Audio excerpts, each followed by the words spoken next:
My boyfriend flipped when I went to a concert, calling the band demonic and berating me for posting pics in a mini dress, saying it disrespects his values. After 2.5 years together, I'm left wondering, is love worth losing my freedom? Hello, this is my first time posting here, and I am not familiar with Reddit at all, but I have no idea where else to seek unfiltered advice. Essentially, my boyfriend and I, both 22 and in our final year of university, had a massive argument over the past few days because I attended a concert with my friend which I paid for myself. He was not pleased about it, and it evolved into a discussion about values and religion. Although I do love him and he possesses wonderful qualities, his recent behavior and reaction to my attending the concert feel like the last straw, and I am now left confused as to whether I did anything wrong. For context, we have been dating for 2.5 years, and we are both Indian Christians and first-generation students. We essentially grew up in the same city and are now completing our degrees. Currently, everything has been a bit overwhelming due to final exams, and his mother broke her ankle, so he has been caring for her while I manage my final assignments and exams. Additionally, we have experienced a tumultuous year. I will elaborate further below. The argument began over the concert. The concert itself was absolutely incredible. I paid for my own ticket and my parents dropped me off and picked me up after the event. After the concert, I shared some clips and pictures of my outfit, a black mini dress with lace sleeves, on my social media story and profile, including a mirror selfie where I applied lipstick and a photo taken in the seating area. My boyfriend does not like the band. He labeled them as demonic, and the day before the concert, he stated that the lyrics were not holy and that I needed to be cautious. I was genuinely just thrilled to attend a concert, and when I returned home, I posted on social media. He called me around 2 a.m. and I told him we could talk later because I was tired. A day later, he sent me a message created by ChatGPT stating, "I am hurt by your attending the concert and that our values do not align, as well as what others may think of your post." I responded with a lengthy message expressing that his message was toxic, controlling, and manipulative, emphasizing that I paid for the ticket myself and not him or his friends, and that my mother approved of the pictures, so I did not require his validation. In hindsight, I realize I was upset and perhaps too harsh in my response. He subsequently sent me more messages generated by ChatGPT, asserting that my reply was emotionally immature and that I was not aligning with his values.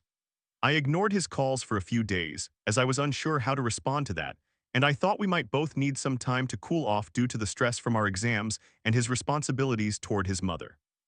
He sent a message 2 days later, which seemed to function as a breakup message, stating that I was adding to his stress and that I was immature and continually insulting him. He mentioned that he needed someone who understood him. Then I checked Instagram and noticed that he had removed my initial from his bio. We had matching bios. I eventually called him and we ended up arguing talking for about 5 hours.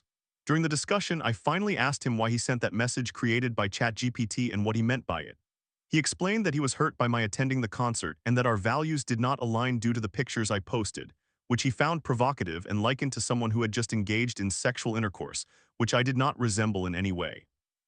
He also expressed concerns about what his friends, family, or church might think regarding his public image. He rarely shares posts about himself. He stated that I should have consulted him since I am publicly linked to him and that he needed to approve my pictures as the concert music was not holy. For context, my boyfriend is Pentecostal, and over the past year he has become more involved with the church.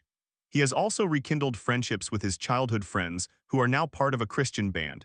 Additionally, within the Indian Christian community, the Pentecostal faction holds traditional views that discourage wearing gold or dressing up. While my boyfriend claims he is not Pentecostal and disagrees with the church's teachings, asserting he is Bible-driven, he spends both Saturday and Sunday at church and is always surrounded by his church friends. He was not very religious when I first met him 2.5 years ago. This recent change has developed since October 2024. Returning to our 5-hour argument, here are some key points that emerged. He repeatedly stated that I should not have posted the pictures since he had previously indicated his dislike for the band, feeling it disrespected his emotions. He asserted that I should not have gone to the concert or posted anything out of respect for his feelings, citing our negative discussion the night before the event. He also mentioned that he had never seen me wear that dress before. I shop frequently and own many dresses, and that I do not dress up or wear makeup for him. In response, I said, "Well, you do not like when I wear makeup because you typically criticize my taste, and you never take me on dates where I can dress nicely." He justified his reluctance, claiming he is a university student with limited time or budget for nice dates. But I pointed out that I am also a university student and work multiple jobs. He insisted that I provide him with motivation to take me out on nice dates, implying that this means sharing explicit pictures, which I do not send frequently because I am uninterested. He has recently cared greatly about his public image. During our argument, he mentioned bro code and expressed that the opinions of his friends, family, and church community matter to him. I only follow individuals we mutually know within the same Indian community. He reiterated his desire for an elegant girlfriend who shares his values, especially because he is shorter and does not consider himself attractive, his words, not mine. When I inquired about what he tells his friends about me, he replied that he tells them I am hardworking because I work a lot and that I can cook. He added that his friends feel I am not particularly attractive and that I look like a lesbian. Other aspects of the argument included him asserting that I do not respect him, to which I responded that my replies were very insulting. He mentioned that he could message any girl, but chooses not to out of respect for me, which feels like an expectation for the bare minimum. He also stated that the only thing he would regret if he left me would be losing my parents and younger brother, as we frequently include him in our family dinners, musicals, trips, and my father enjoys fixing cars with him. He appreciates my mother's cooking. We also discussed how I do not support his music at the church. I donated my bass guitar to his church, and he claimed I am not involved in his church activities, which is true since I have my own life. He argued that I have not expressed interest in meeting his friends I have stated I would, and we can have meals together. He suggested that we could all grab food in the future after attending church. During the argument, I explained that I always have to advocate for this relationship. My parents and friends have also noted that he is a red flag. In my defense, he was not as problematic when I first met him. He was not overly religious. We ended our call with the intention of working on improving our relationship. After I finally had a nap, I documented my thoughts and cried to my parents about what he had said. Now, I find myself writing this on Reddit, which feels quite rational. Additionally, for more context, this is not our first argument. During our first year together, everything was fine and we dedicated time to each other. By our second year, we were both busy. I was on placement and working hard hours while he was concluding his undergraduate studies. We mutually understood and supported each other during that busy period. However, this past half year feels like a dramatic shift. I am back at university finishing my degree, while he is in his master's program. As I previously mentioned, he has increased his church involvement, and during this period some strange events unfolded, including his church making him and his friends consult pastors who practice exorcisms. His church repeatedly sent him to Wales to assist with the church's sound system. He has not made any time for me. Is it so challenging to meet for coffee, considering we attend the same university? I created a significant fuss about it. I know this seems pathetic, but I utilized ChatGPT during that time to articulate my concerns regarding his church involvement because it was becoming overwhelming. While we seemingly reached some sort of agreement, I told him that he can reserve time for church. I have no objections, although I am not comfortable with lengthy services or certain Christian music. However, I will support him from a distance. He often claims that I do not understand him because I do not engage with his church life, which is reasonable, but honestly, I do not wish to. It is just not my interest, especially given the drama I have witnessed. We did come to some sort of compromise about this issue. I have asked him to consider spending less time there since he has much on his plate with university, tutoring, church activities, and various side jobs. However, he insists that church is not stressful. We agreed that he would dedicate Saturdays and Sundays to church and that we would find time during the weekdays. I attend university and work on weekdays, but it has not worked out unless I make a fuss about it. I do not expect him to abandon his church, but I wish he would respect my decisions as I respect his. I feel that I have done so much for him, not to brag. I helped him emerge from a dark place, applied for numerous part-time jobs, internships, and placements, and encouraged him to focus more on his studies. I prepared meals for his family and am taking his sister to a K-pop concert because she requested it. I have consistently split expenses for food and hotel rooms, and I believe I am a thoughtful gift giver as well. I welcomed him into my family, initiated a tutoring business with him as I gave him my brother as his first student, and introduced him to family friends. I have assisted with his university research and listened to his theories and rants, even regarding Andrew Tate, whom I utterly despise. At times, I hear that I am not doing enough compared to other relationships. What are others doing in relationships? Apparently, I am doing it incorrectly. I am not perfect either. I can be dramatic and opinionated, such as when I referred to his messages as toxic, and I have not read the Bible. I am Christian but not actively practicing my faith. Sometimes my arguments just circle back to the same points and I ask too many questions. Perhaps I should have engaged more with his church, such as attending at least one event. I did attend one youth meeting but left early. I recognize that my communication could have been better. And while I know we do not align on some values, I have always been committed to him and have done my best to support him. Despite everything, a part of me does love and respect him. Usually when he expresses these feelings toward me, it coincides with his stressful times. He is kind and wonderful most of the time. When I first met him, he positively influenced my mental health. During periods of stress and loneliness at university, he was there for me, and I became much better because of his support. He certainly meets my standards for a partner. I wanted someone educated, hardworking, and who genuinely cared for me. My boyfriend has also elevated my standards. When we first started dating, he would dedicate time to me through study dates. I know I am fortunate to be with him.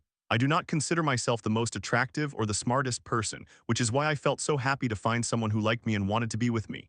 He connected well with my family and was consistently present when we needed him. He loved me despite my insecurities, such as my acne. I believe I have given him my all, but why does it feel like all the hard work I have put in over the past few years amounts to nothing? Right now, I feel conflicted. I do love him, but I am concerned that he has changed significantly over the past few months, and it feels toxic. Everyone says I deserve better, but are there truly better partners out there? I have invested so much time in him, and I believed we encouraged each other to become better individuals. It feels like I am losing him to the church and his values. While I may not be an active Christian, his values genuinely do not appear to reflect Christian ideals from my perspective. I am also apprehensive about losing that part of myself and fearful of spiraling. I have never gone through a breakup, and I worry that my mental health could deteriorate again. I have discussed this with my parents and friends and have even vented to AI, but I am uncertain about what action to take. I enjoy the music I listen to, I appreciate my autonomy concerning my clothing choices and social life, but he has been there for me. I am not seeking judgment, just honest advice from people who have experienced similar situations. I am trying to determine if this relationship remains healthy for me and if it has the potential to grow or if it is time to move on. Please feel free to be straightforward with me. If I come across as a pick-me girl, please inform me so I can address that.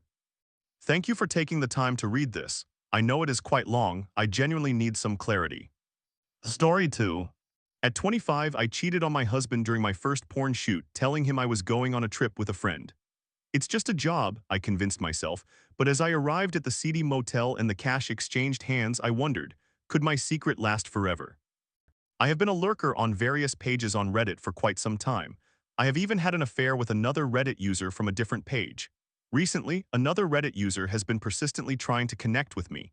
He began offering me monetary amounts, and soon the total reached a sum that genuinely made me reconsider. The issue was figuring out how I would explain this to my husband. The man purchased my plane ticket, and I devised a plan to tell my husband that a friend and I were going on a trip. The plan commenced when my ride from Uber picked me up from my house and took me to the airport. My nerves were intense as I realized I was about to cheat on my husband again, especially for payment. The flight seemed to pass very quickly, and before I knew it, I was in a different city. I had not done much research about where we were supposed to meet, only that a person would be waiting for me. I encountered the driver at the pickup point. He took my bag and loaded it into the van, and I climbed inside. The drive took about an hour, and we arrived at an old motel. By this stage, my nerves were frayed. The driver parked the van behind the motel where the room was located, got out, and retrieved my bag. Room 244, he said, realizing that he was not merely an Uber driver. I ascended the stairs first, closely followed by him. We reached the door and he took out the key to unlock it. I entered first. The room was quite outdated and had a musty odor. There was a double bed and some lighting and cameras had already been set up. He placed my suitcase on the bed and informed me that there was a checklist on the table to review and that the man would return in 1 hour. He closed the door and left, and I went to look at the checklist, which included the following tasks: 1 shower, 2 apply makeup, 3 get dressed in the agreed-upon clothing that I had brought, etc. I completed these tasks one by one. My stomach was twisted with anxiety after each step, as I was aware that with every passing minute I was getting closer to the moment. After I put on my tight tank top with my Victoria's Secret bra and my very snug leggings along with my bright pink thong and clean white socks, an hour had passed, and right on cue there was a knock at the door. They had a key, and when the door opened, I found it was the driver of the van along with the man I had been communicating with on Reddit. We had exchanged pictures, so I recognized him. The man approached me, shook my hand, and said he was glad I made it and that I looked really nice. The driver started turning on the lights and setting them up. After some light conversation, which helped to calm my nerves, he asked if I was ready to begin. "Well, I guess so, that's why I flew out here," I replied. He then pulled out an envelope containing a stack of cash. Count that and ensure it is all there before we start. I counted the money and confirmed that it was all there. I could hardly believe I was going through with this. I informed him it was all good and placed the envelope in my suitcase. He glanced at the driver and said we were good to go. The driver turned on the lights and activated the 3 cameras that were positioned around the room. He instructed me to lie down on the bed, climbed on top of me, and began kissing me. After a few minutes of kissing, his hands began to wander, groping my breasts and leaning between my legs. He unbuttoned his shirt and removed it, revealing his toned chest and abdomen. He appeared to be in his 40s, I guess, but he was in good shape. The camera operator driver looked younger, perhaps in his late 30s. He knelt down and the cameraman directed me to undo the man's belt. Following his instructions, I obliged. I unfastened his belt and pulled down his pants. He then told me to pull out his penis and start sucking it, so I slid his boxers down and revealed it. He was already erect, and his penis was of average size, approximately 6 inches. I began to perform oral sex. The cameraman continuously moved around, capturing different angles after I sucked for a few minutes. I was told to lie back and the man removed my leggings, leaving me in just my thong. He started kissing my legs, working his way down to my thighs and eventually to my vagina. I could feel his breath through the thin fabric and I noticed that I was aroused. He hurriedly pulled my thong off and the cameraman zoomed in for a close-up, even handing the camera to the man while he began fingering and touching my vagina. He rubbed my clitoris for a moment and teased the entrance to my vagina before inserting 2 fingers. He started slow, but they easily slid in due to my wetness. He leaned down and began licking my clitoris as he continued to finger me, which felt incredible. The intensity heightened and I could feel an orgasm approaching. I was unable to hold it back and climaxed. He could tell as he began fingering me harder and harder. "I don't think she squirts," one of them commented, which I had never been able to do. "That's okay," the other man replied. "She still came, get a shot of it." He spread my lips apart and fluid was flowing out of me. He then stood up, stripped off the rest of his clothing, and the camera guy instructed me to get on my knees facing away from him and to look at the camera on the stand. I found myself in a doggy-style position, and the camera guy told me to look into the camera while he entered me. While I was turned away, I felt the man from behind put one hand on my hip and felt the tip of his penis rubbing against my vagina. We had agreed that this would involve unprotected sex as part of the deal. I then felt his tip penetrate me first, and he slowly worked his way inside while I looked directly into the camera. He began slowly, commenting that I was tight and wet, then started thrusting in and out. After a few moments, he increased the intensity, hitting harder and spanking me. I could feel another orgasm beginning to build with each thrust. My moans grew louder as I reached climax once again, my body collapsing onto the bed, but he did not stop. If anything, his thrusts intensified as he grasped my hair and pushed it down to the bed. He eventually stopped and withdrew, and the camera guy instructed me to turn over and lie on my back. The man pulled me to the edge of the bed and re-entered me, continuing to have sex with me.